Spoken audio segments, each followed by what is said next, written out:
नमस्कार, मैं हूं पवन त्यागी। देश के उपराष्ट्रपति जगदीप धनखड़ जी ने मोदी जी के बारे में एक टिप्पणी की और उस टिप्पणी के बाद जो बिकाऊ मीडिया है या जिसको मैं गोदी मीडिया कहूं, उनमें बौखलाहट पैदा हो गई। अजीत अंजुम ने टिप्पणी कर दी, तुरंत एक्स पोस्ट पर लिखा, देखिए आप संविधान पोस्ट पर बैठे हैं। ऐसा क्या आपको अच्छा लगता है? मतलब क्या दिक्कत है भाई? देश के राष्ट्रपति या उपराष्ट्रपति इस देश के नागरिक हैं। ये बात ठीक है कि उनको न्यूट्रल टिप्पणियां करनी चाहिए, लेकिन अगर देश में देश की सरकार कोई अच्छा काम करती है तो आप तो देखते हैं कि अनेक अवसर पर राष्ट्रपति जी खुद जो अभिभाषण देती हैं, सरकार लिख कर देती है और उसमें वो तारीफ करती हैं, मेरी सरकार ठीक काम कर रही है, मेरा प्रधानमंत्री ठीक काम कर रहा है। अगर कहने में क्या दिक्कत है भाई? देश के प्रधानमंत्री हैं।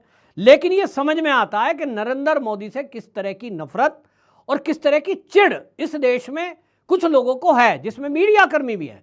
अपने आप को खुद सर्टिफिकेट देते हैं ये अजीत अंजुम कि हम तो साहब निष्पक्ष पत्रकार हैं, हम तो एडिट करते ही नहीं हैं, जो जनता बोलती है वैसा वैसा सुना देते हैं। एक आध वीडियो कहीं राजस्थान में घूमते हुए इन्होंने महिला का, लड़कियों का ले लिया और उसको बताते हैं, साहब देखिए हम तो निष्पक्ष पत्रकार हैं। तुम निष्पक्ष पत्रकार हो, तुम तो लोगों से जातियां पूछते घूमते हो कि कौन जात हो। कौन जात क्या होता है भाई? जाति देखकर आप न्यूज बनाएंगे? तो ये जो बौखलाहट है ये समझ से परे है। पूरा वामपंथी मीडिया और ये इकोसिस्टम बौखलाया हुआ है कि मोदी जी के बारे में उपराष्ट्रपति ने ऐसा क्यों कह दिया। अरे भैया, इस देश में एक उपराष्ट्रपति हामिद अंसारी भी थे, जरा उनके बयान क्या थे इस पर कभी चर्चा करो, इस पर बात करो कि नुपुर शर्मा मामले में किस तरह का बयान उन्होंने दिया था, किस तरह से उन्होंने अमेरिका जो मुस्लिम संस्था थी वहां 4 सांसद जो थे अमेरिका के, उनके बीच में किस तरह की चर्चा की थी कि इस देश के मुसलमान डरे हुए हैं, यहां तो रहना मुश्किल है। किस तरह से वो एक नैरेटिव सेट करने में काम लग रहे थे, तब उस पर कोई टिप्पणी आपने नहीं की। लेकिन देश के प्रधानमंत्री यदि कोई बात कर दें, यहां तक नफरत देखिए कि देश के प्रधानमंत्री एक मंदिर में जाते हैं तिरुपति में, और वो एक जगह जहां शेषनाग की मूर्ति लगी है वो वहां खड़े होकर सब लोग फोटो खिंचवाते हैं। लेकिन मोदी जी ने फोटो खिंचवा दिया तो उसको लेकर बवाल मचा रहे हैं। कोई लिख रहा है, अरे मोदी जी को तो तुम अवतारी पुरुष लिख दोगे, कोई तो देवता बना दोगे। किस तरह की बातें हैं भाई? जगदीप धनखड़ जी ने आखिरकार ऐसा क्या कह दिया, मैं आपको बताता हूं। असल में जगदीप धनखड़ जी एक कार्यक्रम में बोल रहे थे और उन्होंने कहा, मैं आपको एक बात कहना चाहता हूं, पिछली शताब्दी के महापुरुष महात्मा गांधी थे, इस शताब्दी के युग पुरुष नरेंद्र मोदी हैं। महात्मा गांधी ने सत्य और अहिंसा से हमें अंग्रेजों की गुलामी से छुटकारा दिलाया।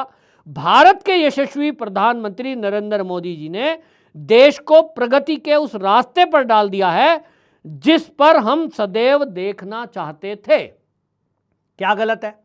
मेरे हिसाब से अगर पूछोगे तो इसका पहले वाला पैरा गलत है, जिसमें वो ये कह रहे हैं कि महात्मा गांधी जी थे शताब्दी के महापुरुष जिन्होंने आज़ादी दिलाई, अंग्रेजों से गुलामी से छुटकारा दिलाया। भाई मैं व्यक्तिगत मेरी राय है, मैं तो नहीं मानता। मेरा मानना यह है कि गांधी जी भी उनमें से एक थे जिन्होंने देश की स्वतंत्रता के लिए काम किया, बहुत बड़ा आंदोलन खड़ा किया। लेकिन एक लंबी लिस्ट है क्रांतिकारियों की, बलिदानियों की, त्यागियों की, जिनकी वजह से अंग्रेज इस देश को छोड़कर जाने को मजबूर हुए। तो फिर भी मैं उस बात से सहमत हूं।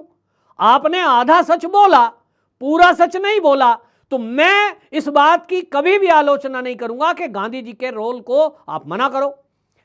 आप कहें, ये आपके विचार हैं, आपके हिसाब से गांधी जी को आप कह रहे हो कि वो जो है एक सदी के महापुरुष बता रहे हो, बताइए, व्यक्तिगत राय है और वो उपराष्ट्रपति हैं, उनको बताना ही है क्योंकि वो संवैधानिक पोस्ट पर हैं। लेकिन यदि आपका कान ये सुनना चाहता है कि महात्मा गांधी को कोई शताब्दी का महापुरुष कहे, तो फिर आपका कान इस बात को क्यों नहीं सुनना चाहता? क्या कोई नरेंद्र मोदी जैसा राजनेता आज के समय में, मुझे बताएं, जितने भी ये वामपंथी मीडिया वाले चिल्ला रहे हैं और गोदी मीडिया चिल्ला रही है, जरा बताएं कि कोई भी राजनीति में ऐसा नेता मुझे बता दीजिए कि जो कैबिनेट मंत्री भी रहा हो, कहीं राज्य का मुख्यमंत्री रहा हो और उसके किसी रिश्तेदार को उसने ना तो कोई बड़ा ठेकेदार बनवाया, ना उनकी कोई बड़ी कंपनी, ना कहीं सरकारी नौकरी का लाभ। लाओ जरा मेरे सामने एक भी निकाल के अजीत अंजुम, बताओ जरा लिस्ट, कांग्रेस में कौन लीडर ऐसा है कि जिसने अपने परिवार का लाभ नहीं किया हो। मुझे बताएं जरा कि विवाहित होते हुए भी शारीरिक सुख नहीं भोगा। ये कमजोरी नहीं है, ये त्याग है, ये तपस्या है और ये बलिदान है, आसान नहीं है। ये कोई नहीं कर सकता, एक योगी कर सकता है। और अगर देश के उपराष्ट्रपति जी अपने उद्गार को उत्पन्न कर रहे हैं तो इसमें आपको दिक्कत क्या है? आप कहते हैं साहब संवैधानिक पोस्ट पर, क्या कहते हैं अंजुम जी इस पर कह रहे हैं कि साहब ये जो है देश के उपराष्ट्रपति हैं, संवैधानिक पोस्ट पर बोले, क्या ही कहा जाए, क्यों भैया क्या दिक्कत? आपको मैं बताऊं, जो मोदी जी हैं उन्होंने पंचप्रण की बात कही है, जिसके लिए उपराष्ट्रपति जी ने यह कहा है कि ये जो है युग पुरुष हैं। उन्होंने कहा 15 अगस्त को अगले 25 वर्ष के लिए जो कहा कि पंचप्रण, उन्होंने कहा विकसित भारत, गुलामी की हर सोच से मुक्ति, विरासत पर गर्व और एकता और एकजुटता। ये पंचप्रण उन्होंने लाल किले की प्राचीर से देशवासियों के लिए कहा। क्या एक बात बताइए, जो अब से पहले की सरकार है वो विकसित भारत पर विचार कर रही थी? नहीं, उनको तो लग रहा था चीन की कंपनियां आ रही हैं, यहां छा रही हैं, सब कुछ बना रही हैं या इंपोर्ट कर रही हैं, चीन ही यहां पर छा जाए, भारत का उद्योग धंधा बंद, भारत के उद्योगपति बर्बाद, खत्म। मोदी जी आए तो वो देश में कैसे देश विकसित भारत बने, आत्मनिर्भर भारत बने, उसके लिए काम कर रहा है। तो जब वो काम कर रहा है तो उपराष्ट्रपति जी का बयान जो है, और वो ये कह रहे हैं कि जो देश चाहता था प्रगति के रास्ते पर, उसको मोदी जी ने डाला है। क्या गलत है? आज इस देश के अंदर 1000 यूनिकॉर्न खड़े हैं, करोड़ों लोग आत्मनिर्भर भारत योजना के तहत अपना रोजगार कर रहे हैं, यानी अपनी कुछ ना कुछ काम कर रहे हैं, लोगों को नौकरियां दे रहे हैं। इसी तरह मोदी जी ने कहा गुलामी की हर सोच से मुक्ति, लेकिन कांग्रेस तो पुरानी संसद को नहीं तोड़ने देना चाहती। पुराने शहर थे, उसको कहते थे इलाहाबाद, प्रयागराज बनाने पे हल्ला है। गुलामी की निशानी बाबरी मस्जिद रहे, लेकिन राम जन्मभूमि पर भगवान राम का भव्य मंदिर ना बने, इसके लिए सब अड़े हुए थे। मोदी जी ना होते तो ये ना होता। गुलामी की निशानियों को मिटाया जा रहा है, चाहे अंग्रेजों की निशानी हो, चाहे मुगलों की निशानी हो। आज बाबर रोड नहीं है दिल्ली में, तो बीजेपी को जब ये काम करने में गर्व महसूस हो रहा है, और इसलिए उपराष्ट्रपति जी इस बात को कह रहे हैं। सारा देश यही चाहता है भाई, देश ने वोट ही मोदी जी को इसलिए दिया है कि गुलामी की निशानियों को मिटा दिया जाए, उखाड़ फेंका दिया जाए। इसी तरह से आपको बताइए विरासत पर गर्व, ये विरासत पर गर्व मोदी जी पंचप्रण में अगर ले रहे हैं तो पहले की सरकारों ने तो लिया नहीं, क्योंकि ना तो योग पर चर्चा हुई, ना आयुर्वेद पर चर्चा हुई। हालत यहां तक है कि ये योग गुरु जो बाबा रामदेव जी हैं, वो अगर आयुर्वेद और योग पर काम करते हैं तो उनके खिलाफ सुप्रीम कोर्ट में एक संस्था पहुंच जा रही है और सुप्रीम कोर्ट उनको रोक लगा रहा है। ये कैसे होता? अगर केंद्र में मोदी सरकार नहीं होती तो ये जो बाबा रामदेव जैसे योगी हैं और जो आयुर्वेद की कंपनियां चला रहे हैं, आप यकीन मानिए उनको उठाकर जेल में डाल दिया जाता। जैसे योगी जी बाबा रामदेव के खिलाफ किया ना दुष्प्रचार के, अरे इनकी दवाइयों में तो जानवर की हड्डी मिली है। ये तो अच्छा है कि मोदी जी आ गए, वरना अभी तक तो कहीं ना कहीं फर्जी रिपोर्ट लगाकर और उनकी कंपनी सब बंद कर दी जाती। ये चाहते ही नहीं है कि देश का आत्म स्वाभिमान जागे और विरासत हम लोग जाने, तो इसलिए इन लोगों को दिक्कत है। और एकता और एकजुटता की बात तो करना ही बेमानी है, क्योंकि ये जो जितना विपक्ष है देश का, इनके हिसाब से तो जातिगत गणना कराओ, लोगों को जातियों में बांटो, और वो भी केवल हिंदुओं को। गौर करने की बात यह है, मुस्लिमों में जाति गणना नहीं कराएंगे, क्रिश्चियन में जाति की गणना नहीं कराएंगे, सिखों में जातियों की गणना अलग अलग नहीं कराएंगे, केवल हिंदुओं की जातिगत गणना करानी है कि इसमें दलित है तो महादलित कितने हैं, अगर ब्राह्मण है तो उसमें अति ब्राह्मण, अति पिछड़ा, पिछड़े में कितने, सब खोलते चले जाओ और इनको जगह जगह बांट दो, धर्म के आधार पर लड़वा दो, सीए के नाम पर फर्जी दंगे करा दो। ये सब चल रहा था। तो आज अगर उपराष्ट्रपति जी मोदी जी की तारीफ में ये कहते हैं कि वो युग पुरुष है, मैं पूछना चाहता हूं अजीत अंजुम जी और बाकी लोग जो दर्शक हैं वो जरा कमेंट बॉक्स में लिखें कि उपराष्ट्रपति जी ने क्या ये बयान गलत दिया है। हामिद अंसारी की जो मैं बात कर रहा हूं, जो इनको पसंद आता है, मैं उनके भी बयान की बात करूंगा आपसे। वो क्या कहते हैं? हामिद अंसारी कहते हैं देश में असुरक्षा का माहौल बढ़ रहा है, और वो तब कह रहे हैं जब उनके पास Z+ सुरक्षा होती थी।